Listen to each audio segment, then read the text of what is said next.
सिंदखेड राजा इथे राजे लखोजी जाधव यांच्या समाधीसमोर सुरू असलेल्या उत्खननात शेषशाही भगवान विष्णू आणि लक्ष्मी यांची अतिशय सुंदर मूर्ती सापडली आहे। या मूर्तीच्या भोवतालचं उत्खनन आता पूर्ण झालंय।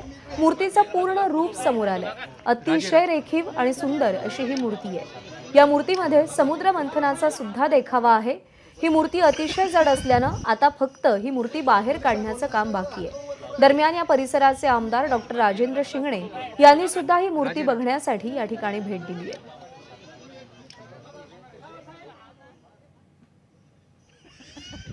सिंदखेड राजा वासियांची आणि सिंदखेड राजातील मतदारसंघातल्या सगळ्या लोकांची आणि या भागाचा लोकप्रतिनिधी या नात्यानं माझी अपेक्षा आहे आणि इच्छा आहे की अशा प्रकारची ही सापडलेली जी मूर्ती आहे, सुंदर आणि सुबक मूर्ती, ही सिंदखेड राजा इथेच राहावी।